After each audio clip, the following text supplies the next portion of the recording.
Hey everybody, Young Grasshopper here. Welcome to the Cliffside Bunker in Toronto, Ontario, Canada. This is another strategy tactics video. In this episode, we're going to talk all about Japan. We're going to talk about the J1, turn 1 Japan. Alright, now this is a strategy tactics video, guys, so I'm going to try and use my opinions and experience to help new players. New players that are having difficulty playing Japan, perhaps. It's their first, second, third game playing Japan. They can't figure out how to break through. I want to help them build confidence. I want to help them break some bad habits, perhaps. Now, if you're a veteran or experienced player, or great player, and you don't agree with what I'm saying, or you want to add something that you think I left out, just say something in the comments. Make sure that it's for new players, right? And help them out. That's why I make these videos.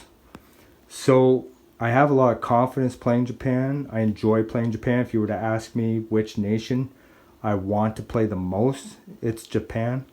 There's a lot going on when you play a nation like this. I love the idea of controlling the water, controlling the land, and attacking. There's lots of attacks to do, different types of attacks. Now, I kind of stole my own thunder a little bit in my last strategy video, the aircraft carrier strategies video. Talked a lot about Japan there. Of course, there's lots of tactics to use aircraft carriers with Japan.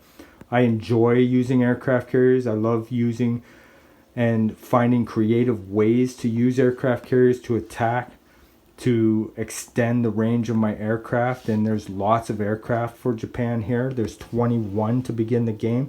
1, 2, 3, 4, 5, 6, 7, 8, 9, 10, 11, 12, 13, 14, 15, 16, 17, 18, 19, 20, 21. That's a big air force.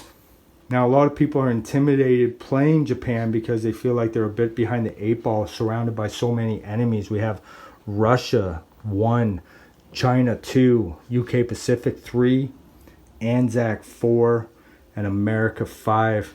Surrounded by 5 enemies. How can you contain them all? Well, it takes a lot of precise execution, but it also takes a lot of discipline too. Let's get into it. Now, I am going to talk about turn 1, but I'm also going to talk overall about the Japanese philosophy. And again, I expressed this in my last strategy video. Also expressed it in a video I made long ago called the J1 attack. Now, in this video, I'm not going to be talking about the J1 attack.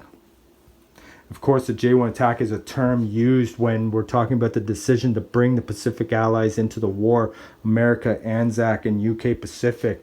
Attacking them, attacking the units that are in range, attacking here, attacking here, attacking here. And bringing that decision to bring the Pacific Allies into the war by taking out units. No, we're not going to do that in this turn 1 video. We're going to talk about restraining ourselves in the decision to attack turn 2 instead.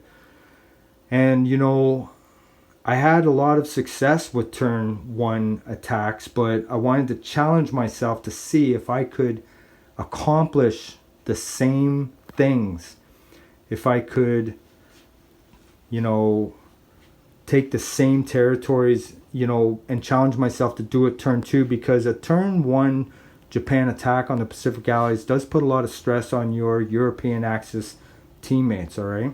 So in this video, we're going to only focus on attacking China territories, China infantry, but we're going to talk a lot about the philosophy of Japan as well. So let's talk about our purchasing options. Of course, our first task is to take our 26 IPCs and spend it for new units. This is my favorite. 2 transports in a factory. We're going to talk about this. Here's something. 2 transports, 4 infantry, 2 transports, 2 subs, 2 transports, a cruiser, 2 transports, destroyer, artillery. There's a theme here you can see. 2 transports and a bomber. Here's an aircraft carrier and a fighter. Here's 2 factories with 2 bucks back, and of course always the option of keeping your money for turn 2. Now, I like this one a lot. I use it a lot, and I have a reason. This one's not bad. This one's not bad. This one's terrible. This one's okay. This one's okay. This one's eh. This one's not bad. This one's terrible. So there's reasons why I say that about the different purchasing options. Obviously, you saw a lot of sea units, right? Well, where are the land units? Well, we start the game with a lot of land units, but that's not to say that we shouldn't take for granted our land units. Not at all. We have a lot of aircraft, but we only have 3 transports. That's not really acceptable, and that's why you saw so many purchasing options with 2 transports, okay? And I'll explain why. Let's get into our turn 1. Let's do some attacks on China, get these out of the way so we can talk a little bit more about Japan. I'm going to go into here. This is very important. Yunnan, all right? Now, there's a strategy out there, an allied strategy called the Burma Bump. I'm going to talk about it in a future video, maybe a China turn 1 or a UK Pacific turn 1 video. We're going to talk about the Burma Bump, but the only thing we need to know now is that it is problematic for Japan. It's when the Allies stack Yunnan, right, and they declare war early and don't really care if the Americans are out of the war, right, and there's consequences for declaring war early as the UK Pacific, but they come in here early and they stack it, and then China takes it back with that stack. Anyway, big, large stack, growing and growing, makes it a blockade, a roadblock called the Burma Bump. Now, we want to get on top of this, and we want to be aware of it. We want to have units for a counterattack. We want to not let that happen. Now, there's lots of consequences for the Allies to make that happen, but if it's there, it's kind of like a submission hold. We can't get by it, and it's troubling because of the lack of Japanese land units that are required to deal with it. Okay, so let's move on. We want to take this out. These can reach, these can't, these can't. So these are the only land units that can reach. We got to get them some help. Let's give them some air support. These in Shanghai can reach 1, 2, 3. 1, 2, 3. They're going to land there 4. And that's all that can reach. The Formosa can't reach. The Okinawa fighter can't reach. But up here, the bombers can. We're going to have an operational airbase. One into the sea zone adjacent. 1, 2, 3, 4, 5, 6. And this bomber, 1, 2, 3, 4, 5, 6. Remember, with the operational airbase, 7 is going to land right there, so they can reach. And that's all that can get in there, but it's good. It's enough. And you want to come in there with all of it. We want to take out this. This is in reach.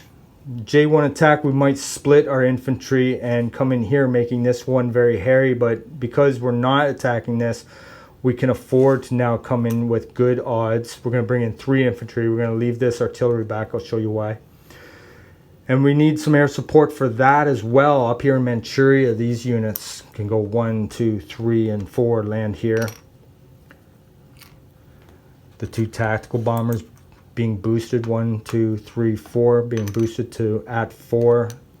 And of course the Formosa, 1, 2, 3. The Formosa fighter can reach. That's 5 aircraft and 3 infantry against 2 Chinese units. That's great. We're going to come in here with 1 unit, just a walk-on demonstration. We're going to come in here with everything, and this is the type of walk-on that, okay. Now, just to let you guys know, all right, when you're in combat movement, you can do that and make sure that you claim it and get that. That's an attack. That must be done in the combat movement phase, all right. Now, later, you can move it all in now, but later, if you decide that you don't want it all in, you don't have to, but you can go ahead in the non-combat movement phase and do this as well, all right? That's allowed. So you go in there with the 1 unit, make sure that you get the territory as part of your combat movements. And then you decide later in the non-combat how many you're going to put in to support it and how many you're going to leave back. All right. Now, that's not so much important as what we're going to talk about next. So I want to talk about the Japan philosophy. And there's a few points. They're all very important. All right. Point number 1, these islands. These islands.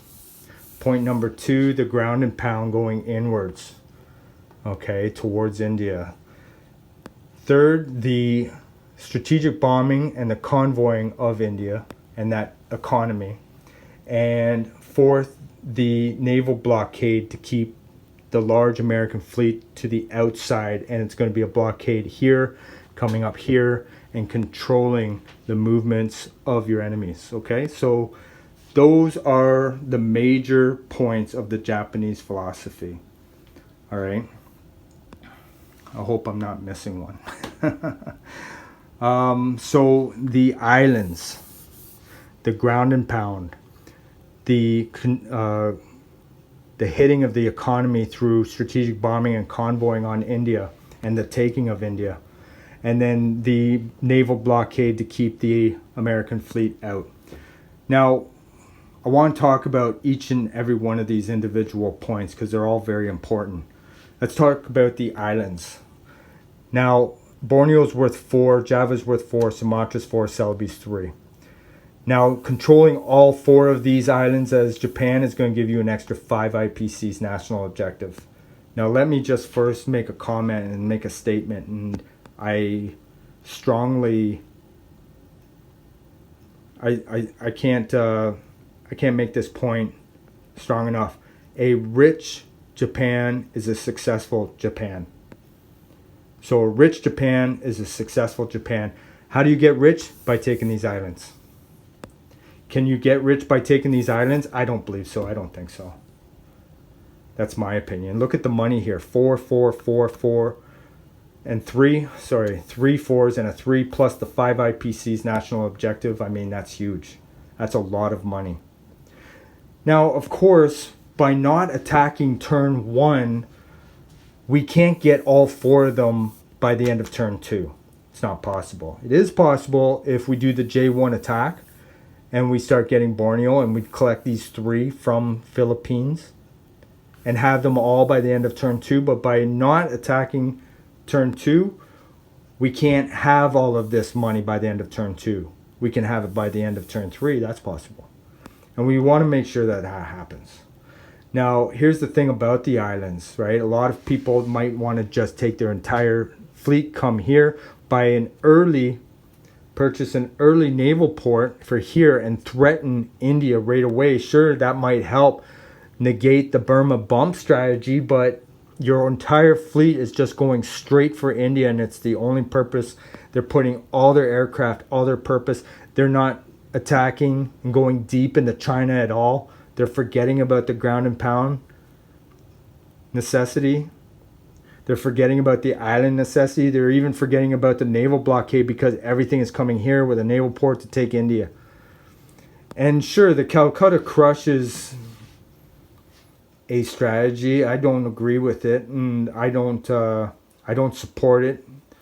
I've seen people win by doing it, but not against me. The reason being is when they get this and they collect it and they have it and they control it and they've got a capital and they own that factory, even though now it's a minor, they pat themselves on the back, but they're going to collect 37, 41 IPCs. That's not a rich Japan. A rich Japan is Japan that goes up by $4, $5, $8 every collect income phase. It's just more and more, collecting more and more until you get to 64, 69, 72, 75. That's a rich Japan. And I'll show you a visual at the end of this video about what that looks like, okay? But for now, let's just continue. I believe that money is only possible by coming here, taking them and keeping them, holding them. Now, does holding them mean get them once and never let them go? No. Come here, you take Borneo, Celebes, Java, Sumatra, then, by that time, these guys are building up. America might be in the war soon, and, America takes Celebes from you, and Anzac takes Java very easily from you because, you're dealing with things over here. You got that blockade. It's very hard to keep them. Now, you worked hard to get them all, and you collect that 5 IPCs. That's great, but Now that the Allies have taken 2 back, you're in a bit of a pickle because you're asking yourself, okay, well, I'm not collecting that 5 IPC national objective anymore. It's going to take resources to come out here, take these back from the Allies. Might take aircraft. Might take even losing a transport because of an auto kill on the counter, right? Do I want to do that? And the answer is always yes. The answer is always go back and get the islands. Now, here's what I got to say about this. Let's say you take all 4 islands and you collect that 5 IPCs, and then these guys come here and, you know, they take it back. They're in a fight and they're left with 1 land unit here. America comes and takes this. You know, sorry, I don't have a lot of units for the demonstration, but, you know, you get the picture, right? You know, they take this. Now, that was hard for them. They came in here with their units. They made their own units vulnerable. Maybe they had to attack and they're left with only 1 land unit. Maybe some transports were left vulnerable because of, you know, they don't have the naval support and they left this as an auto kill. And you may say to yourself and pat yourself on the back for coming in and getting the auto kill, but leaving them with that. What you want to do is you want to come and take them back, because here's the thing. As difficult as it is for you to round up the resources, come in, spread yourself out, come to this outer perimeter, get these islands back, get into a fight, nail-biting fight, and maybe you're exposing some boats here, right? But in the end, you get all 4 islands back at the collect income phase. You collect for that 5 IPCs. You're rich again. And here's the idea behind it. The Allies are going to have just as much of a difficult time contemplating coming back and getting what they lost as you did. You had a hard time contemplating losing more resources to go out and get back the territories that you just lost. The Allies are thinking the exact same thing. Maybe it's the Allies that submit and say, you know what, you keep them. I'm not going to feed land units and transports and everything just for you to kill them. If you go back a second time, you're basically putting a flag in the ground saying, I'm holding these. If you come and take them, I'll come and take them back. And we can get into that war of attrition. I'll tell you that the Allies don't want to come in here with their units like that and get losing little small pocket fleets like that, okay? And I'll explain why. So those are the islands, right? Important to understand, important philosophy to just wrap your head around why you should keep them, why you should take them. When you're collecting that kind of money, right? When you're collecting that high income, it's usually because you have the islands. And if you collecting crap like 48 IPCs on your collect income phase on turn 5, you know why. You don't have the islands, right? So big emphasis on that. Moving on. The ground and pound. There's a reason why my favorite purchase is the 2 transports and factory. I get the factory on the board right away. The 2 transports help me move my infantry and land units around. Now, I never let my land units deplete too much. I mean, like I said in the beginning, we have lots to start with. We have 6 here, 2 artillery, 1 tank. We got lots here. It feels like a lot. It feels like an embarrassment of riches as far as land units go. That's why we're compelled to buy factories and sea units in the beginning. But as the game goes on, in battles like this and this, we're going to lose land units. We're going to lose infantry. And I'll tell you why they're so valuable to Japan.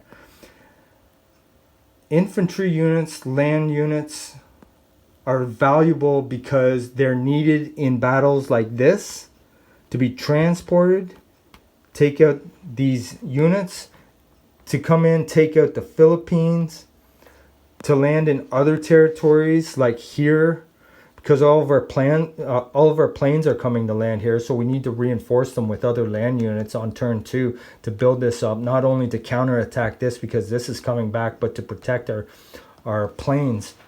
You know, plus we got all this territory that we want to gobble up. Now, we are not going to come up here to Russia, and I'll explain why. So back to the islands, 4, 4, 4, and 3, right? Well, what do we have up here? We have 1, 1, 1, and 1. It always frustrates me when I see a teammate play Japan and send all their units here no more, even if it is to attack all this, send it all here, right? And all this turns Mongolian, turns Russian. Now they're dealing with that. They have all their units here, their boats are here, just like our last battle board basics video, right? They're out of position. So many land units are up here. They got to get back. They got to make that long trek back to the islands to compete for those islands, also to compete for these as well. They're in a fight here. Who knows how many infantry they lost here against fighting these or whatnot. How many are they going to lose trying to take out some China and Chinamen plus these Mongolians? I mean, it's just a meat grinder of throwing infantry into these battles against all these units, these enemy units, for 1, 1, 1, and 1. That's not how you get rich. So it is my honest opinion that you avoid attacking Russia up there in Amur and triggering the Mongolians for as long as possible. Now, if they just out and out bait you, and you just got to have the discipline. You have more important things to do. Taking out all those Russians, you know what? If they're all right here, that means great. That means they cannot get back to defend Moscow. So put up a stance here in Manchuria and let them come and attack you. It's going to negate the Mongolian rule, and they're attacking at ones. You're defending at twos. Don't get into destroying infantry units, taking this just to trigger this. If these are all here, that's good. That's just my opinion. That's my honest opinion. Don't get into a battle with Russia up there over 4 or 5 IPCs and lose so many infantry. Now, why? The infantry are important. We need them for the ground and pound attacks here in China. We cannot let China get out of control. Now, if Russia wants to come in and attack these and negate that, then go ahead. Kill those guys. They're encroaching on your property now. You can go in there with transports and whatnot, with aircraft. Take them out when they're here and here. This is negated. They're not going to get triggered. That's fine. But meanwhile, while they're stuck up here or trekking back, you're going to be taking out the China territories. That's the important thing. The ground and pound China territories. We're not going to let China get out of control. We're not going to let China get so bloated that they're challenging our coastal territories. That's not helping Japan be a rich Japan, a successful Japan. Now, when I'm the Allies and I'm in a battle here and I hit 2 infantry, maybe 3, I am so happy. Now, the Japan player might say, you hit me twice, you hit me 3 times. It's like, so be it. I still take the territory. But those losses are going to come back to hurt them later. Losses, like if I'm Japan and I'm in this battle and he doesn't hit at all, I do a big woo woo.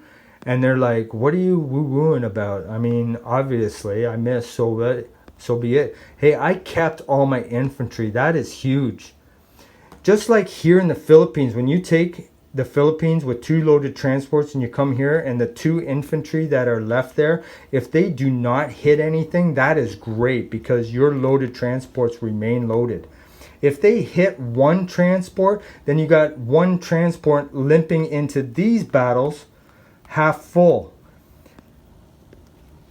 Land units are so important to Japan. You don't want to lose them for nothing. You don't want to just throw them away willy-nilly. And throwing them into a fight against 18 infantry up there is so willy-nilly. Okay, so coming back, we're going to be making in-ground. We're going to be pushing these guys back, pushing them back, pushing them back. Obviously, they're going to try and counter, but they're going to eventually come back too. You want to push the Chinamen back all the way to these 3 territories. Now, I don't care if you take the last territories. as long as you push them back to here. That's the ground and pound. That's a successful ground and pound. Now eventually when these guys are going back to Russia, then yeah, come in here, trigger these guys, but only if you're strong enough to deal with them. Right now in the beginning, you are not strong enough to deal with these plus these and all of China. When you're successful at pushing them back and there's no Russians here and you feel confident that you can handle these 6 infantry that are going to pop up, then go ahead and come here and gobble up all those free zones.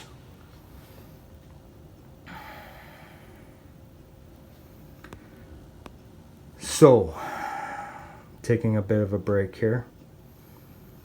We want to bring down the UK Pacific economy.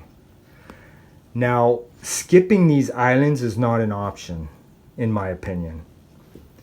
Like going straight for Calcutta or going straight for something else or doing something bold like coming on, stretching all the way here.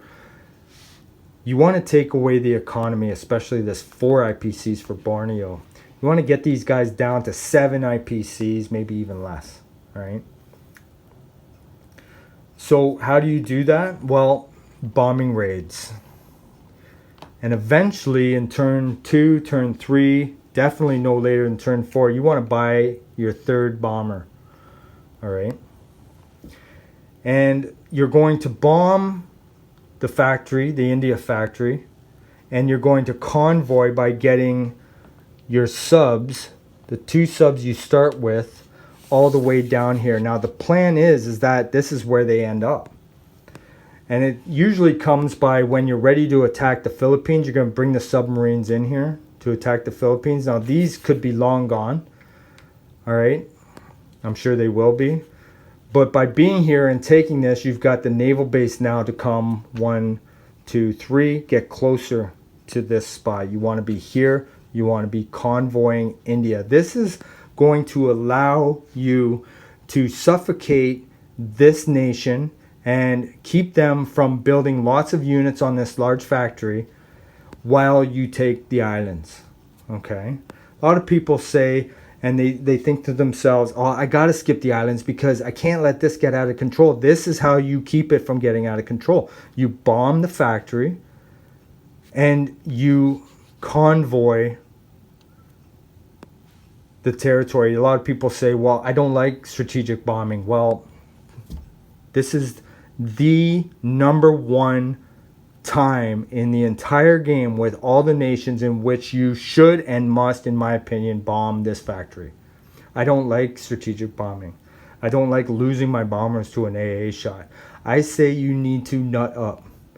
And you need to get your bombers in there. And even if you lose one, get the other 2 in there, right? Plus the one you bought. And if you lose one, buy another one because it's going to end up here and it's going to have to make that long trek. Always make sure you got at least 2 bombers coming in on this.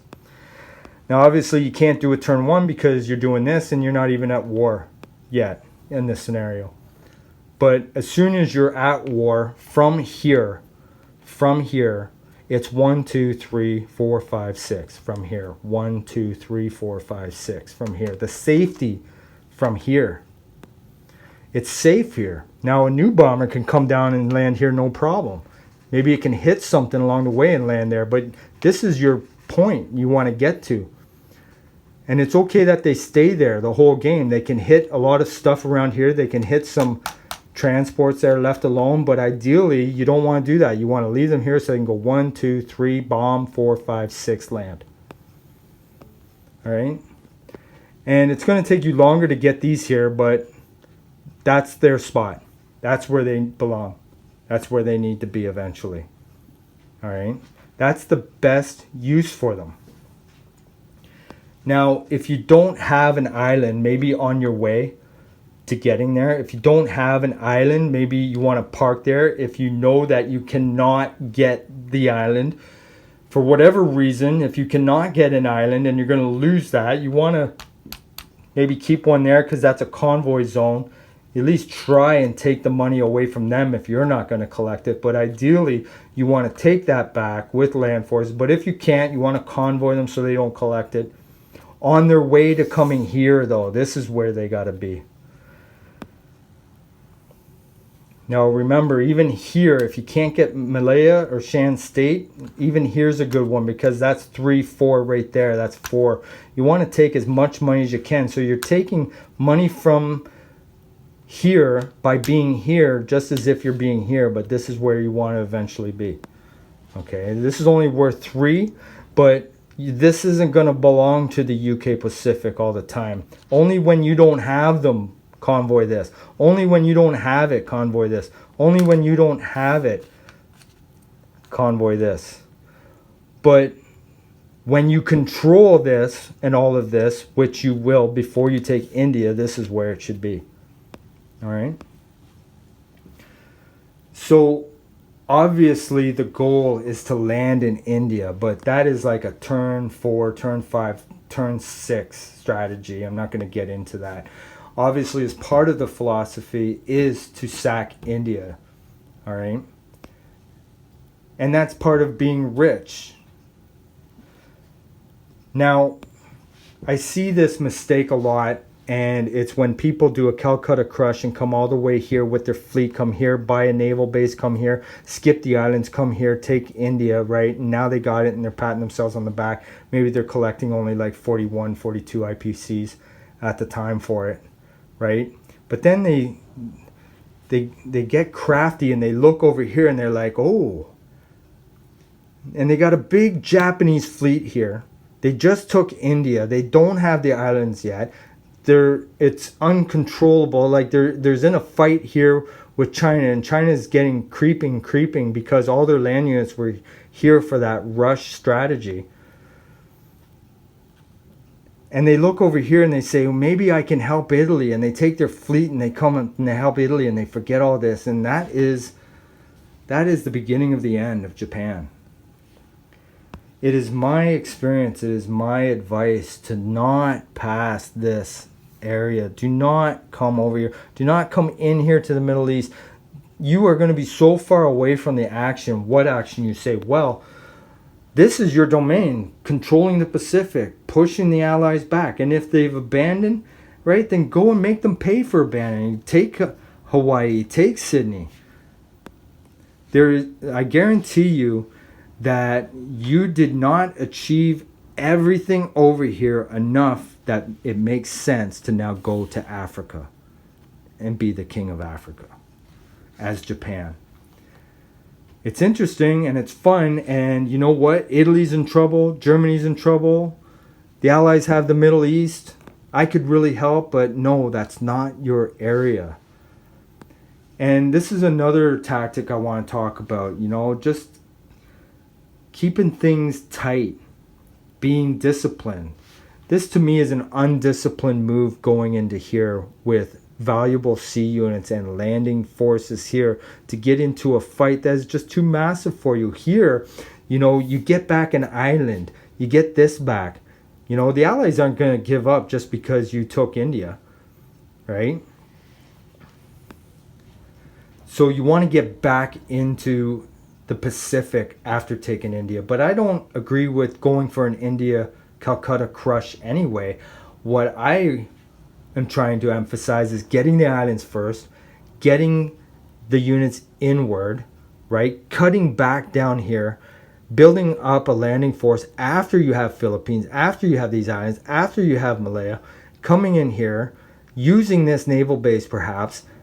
Then after these guys have been hammered and this is pancaked because you've been bombing it and you've been convoying their money, and they have very, very few units on India because they haven't been able to purchase the units. They haven't been able to build on a damaged factory. You just slide right in and take it. If it's done right, it's easy.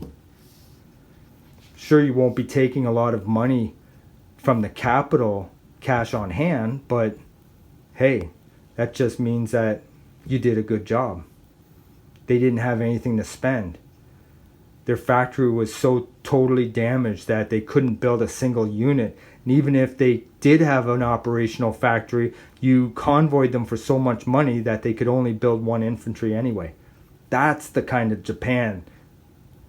That's the way you play Japan, in my opinion. By that time, you've got these guys backed up and you're controlling these. Maybe you're in a fight between here and here.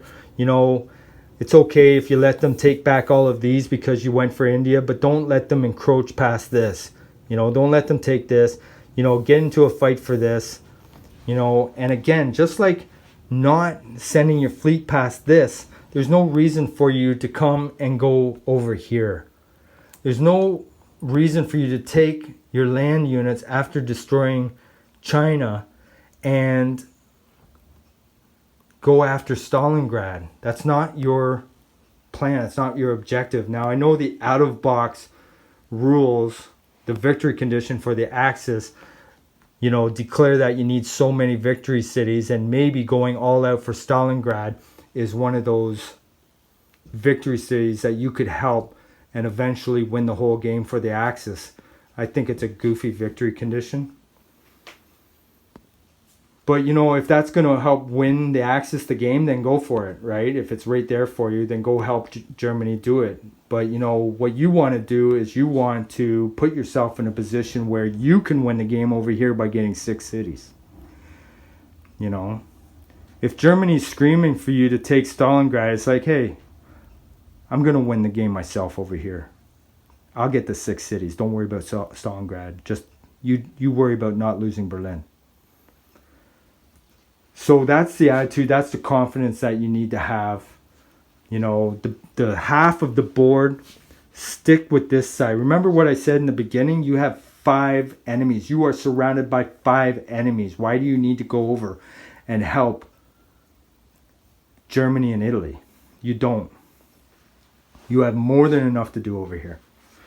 So let's talk about the blockade. Why the blockade? Well, the Americans aren't going to just let you have the Pacific. Maybe they will. Maybe they're doing a kill Germany first strategy.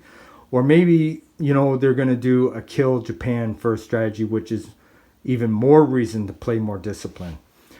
Now, a blockade for me is taking a large Japanese fleet and moving it from here to here, then from here to here. That's how the blockade gets started. Now, obviously, you're going to need some ships and boats to take your islands. That's necessary. That's absolute. Now, you're going to keep up with the American fleet by purchasing some fleets, but you have a great advantage because your fleet is already much larger than theirs to start off with. Now, it's going to take a lot of money that they will have. Maybe not right away, because depending on how long you keep America out of the war, but they're going to use their money to build big ships like aircraft carriers and whatnot, and they're going to try and match your fleet. Now, you will need to put some boats in the water, turn 2, turn 3, turn 4. Make sure that you add a destroyer, a submarine, possibly another aircraft carrier, just to keep them behind you, right? Making it difficult for them to keep up with your fleet. Now, when they do start building up their fleet and they're into the war, they're going to be moving. And they're going to be moving, and they're going to be moving their fleet to here, possibly back to here. They're going to gather up some new units that they just purchased, and they're going to get bigger, and they're going to come back down here and threaten. That's what I call yo-yoing. When the American large fleet starts yo-yoing from here to here to here, then that means Japan did a great job with their blockade. What is going to make the Americans do that? Well, when they come down here, the Japan fleet is going to come here. And when they see that, they're going to see an opening up here in Tokyo. They're going to come back up here. And that's when you're going to school a fish and come back up here to match that. And then they're going to see an opening down here. And so they get into a yo-yo situation. But here you're matching their moves. You're shadowing their moves. They don't think that you're going to keep it up, but you are.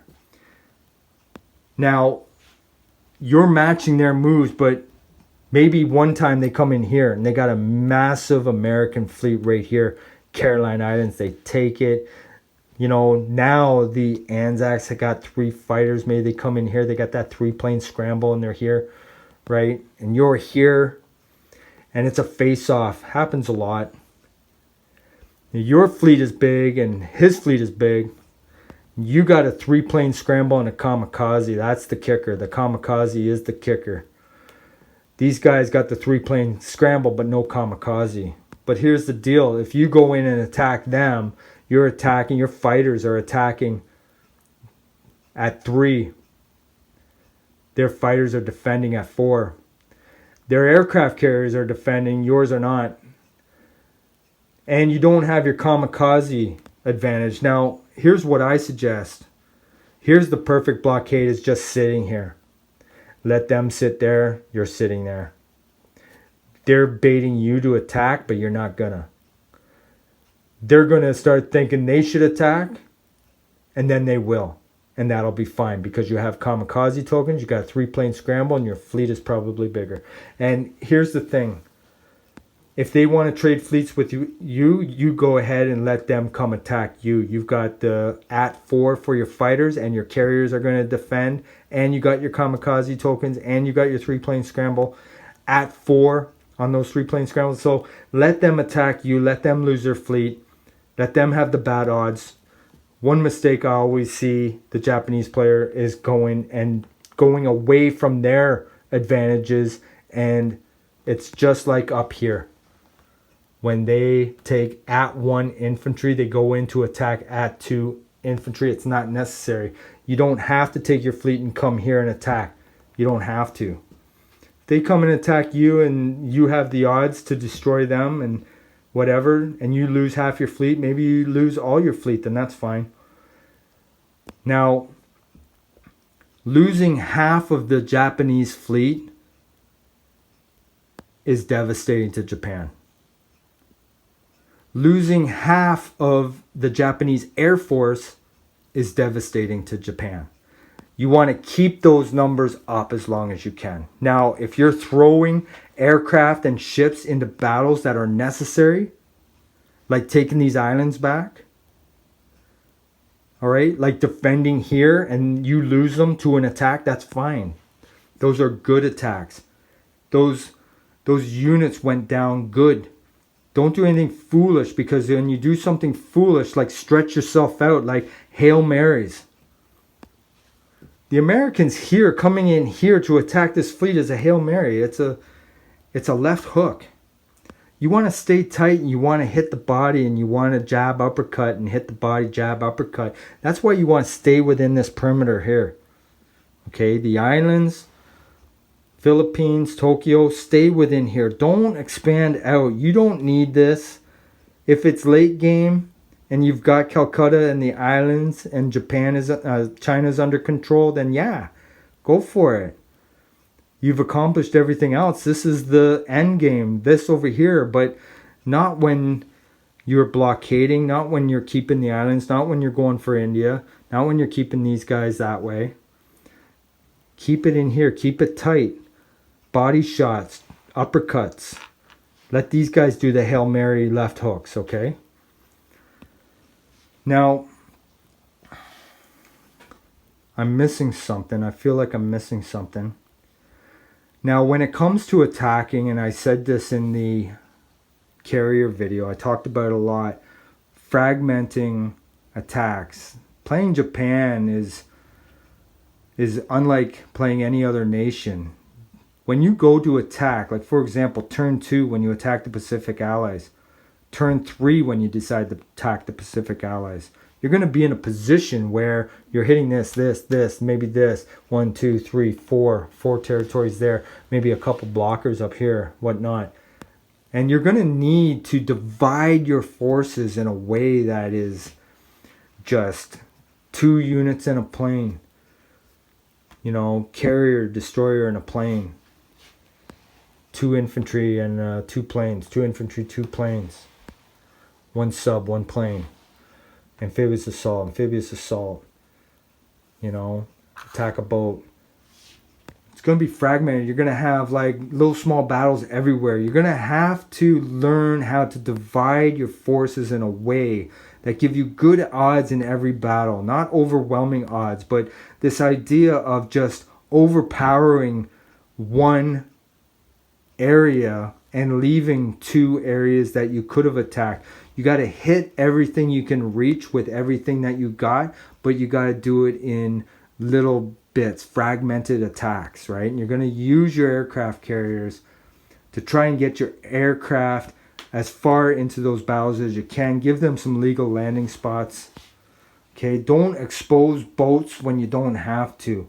If you have an aircraft carrier here with a transport and it's up against some Anzac things that are going to go in, and hit that, then you're going to lose an aircraft carrier that is going to be very valuable. So your infantry and your land units valuable. Your sea units valuable. Don't lose half your fleet on a mistake. Don't lose half your air force on a mistake. And then when the time comes, you can come and take India with confidence and force. Have all the islands. Have most of China. All right. Now I want to show you something. I told you in the beginning that a rich Japan is a successful Japan. I know I talked to you about not coming up here, but these are up here some of the last territories you'll take, right? The last territories you'll take. Now we're going to splash these all around. I'm going to run out, so maybe I won't do it that way. We're going to splash these all around. Okay, got these, got these. Now, a lot of times, a lot of you guys see on pictures on Facebook, maybe some people sharing pictures with you. Usually the Japan player boasting. But you'll see all kinds of these Japan markers everywhere, right? And yeah, they got that, they got that, they got that, they got that. This is there. Okay, that's there, that's there. Okay, so this is what Japan should look like turn 5.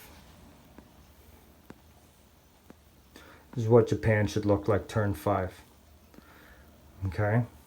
And you can do it if you stay focused, if you stay disciplined, but you have to take it all in the proper order.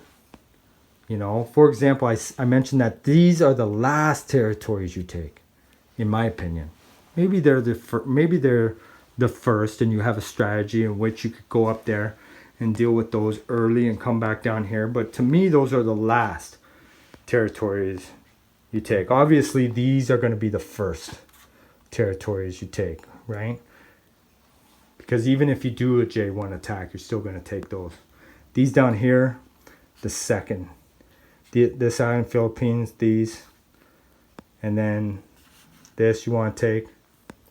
Now, you want to take the Philippines on the turn that you bring the Americans into the war. Don't ever allow the Americans their first collect income phase where they collect the 5 IPCs plus the 2 for Philippines. Don't allow that. That's just common sense. Now, some of these things are just need to be ingrained in your mind. Don't ever let the Americans collect for Philippines. So, if you're going to bring them in turn 1, take the Philippines turn 1. If you're going to bring them into the war turn 2, make sure you take the Philippines at least turn 2. If you're going to leave them out of the war all the way until turn 3, take this turn 3. Don't let them collect for the Philippines, the 5 IPCs plus the 2 in national objectives. Don't give them more money than they need, right? That's an easy get and plan. Now, non-combat movements for turn 1. I mean, try and come here with some stuff because it really backs off the Americans. If you come down here with some stuff like this, maybe even a second carrier. I mean, it's so easy. And then, maybe if you can, throw some planes on there, obviously the Americans cannot attack, so the 3-plane scrambles may not be necessary.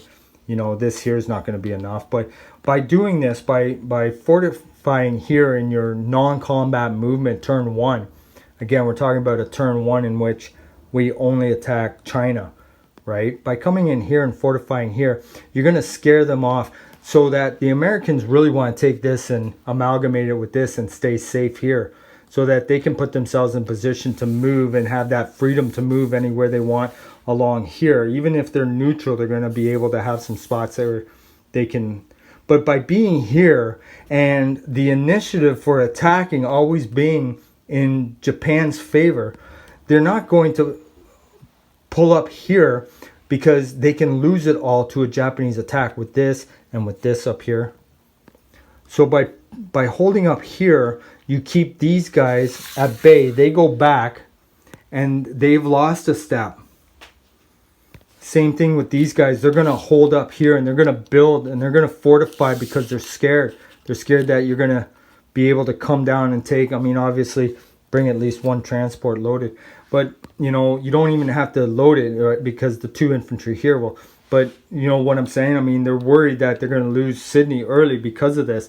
And you're going to tighten them up here. You're going to tighten them up there. And then turn 2, you're going to come here and 1, 2, 3. Or 1, 2, 3. So all this is within range of 2 islands, right? You could even bring 2 transports. Okay, just make sure you buy those 2 up here because you're going to need them to take the Philippines. All right. So that's a great posturing position for non-combat movements. All right. You also want to make sure that you get that factory on Shanghai. And even though you're bringing a transport down here, you want to use the other 2 transports to come down here and get at least 4 infantry in this spot with these planes because of that Burma bump option that I explained to you. All right, I'm sure I missed something, but I did talk about a lot, so I hope that was helpful. I'm a little winded, sorry guys. Kind of losing my voice, I feel like. I love talking about Japan. I just really hope that I hit on all the points. Last thing I want to do is hit the stop button and then realize that, oh, I forgot to mention that. But just remember the kamikaze tokens are huge in your naval blockade. Remember that it's painful to lose infantry to good dice rolls from defending Chinamen. And even though you lose a couple islands, go back and get them. The Allies are going to hate that you do because now they've got to do something about going back and breaking up those islands from you. And remember, when you're collecting 61, when you're collecting 68, and then 72, and then 74, I mean, you're doing something good. And the board probably looks like this with all these tokens all over the place, right? Well, I hope that helped. Good luck in your next game playing Japan, guys. And this is how I play Japan. Sometimes, obviously, turn 4, things are different. You gotta strategize. You gotta learn how to think and fragment your attacks and prioritize, but stay disciplined. Don't do something foolish just because your instincts say that, you know, I could really hurt the enemy by doing this. Sometimes, in a lot of cases, you end up hurting yourself. So focus on being disciplined first, and if you just feel like you need to do it, then go ahead and do it, right? Everything that you do, make sure that you put it in the experience bank, right? Because trust me, I am still learning how to play Japan after all these years. And I'll learn something, you know, even Japan players that play aggressive and come out and attack American fleets like my buddy Pink Panzer, you know, it still scratches my head how he gets away with it and still does well. But anyway, your style is your style. Just make sure that you have the fundamental philosophy and those points and keep them in your mind, because it's a house of cards. And if one part of this philosophy breaks down, maybe the others do too. And then maybe you find yourself collapsing all the way to Tokyo and building only in Tokyo to save your capital while all else is gone. That's a pretty bad situation. Alright guys, thanks a lot. Cheers. May all your rolls be ones. It was a bit long-winded, but I know some people that are looking for these types of videos usually watch all of them all the way through, so I'm not worried about how long it is. Not only is it going to help people that watch it right away when I upload it, here and now, maybe tomorrow, but a year, 2 years, 3 years, somebody just buying the game is going to go back into my library, see this video. If it's a 2-year-old video, they're going to watch the whole hour, and they're going to really learn something from it, and they're going to really appreciate that I talked so much about it in one video. That's what I take from it. Some people might think this is way too long. Well, I'll try and chop it up with the time chapters here like I've been doing. It's a very difficult process, guys. Doing these timestamps is very difficult, but I'm getting through them one at a time. These strategy videos, especially if they're popular, I will definitely timestamp them. Well, thanks a lot. Hope that was helpful. Hopefully I didn't miss anything. Hopefully I didn't make any mistakes. But anyway, as it is when you're a YouTuber, que sera, sera. It's going up, and I'm going to bed. Cheers. Take care. See you in the next bit.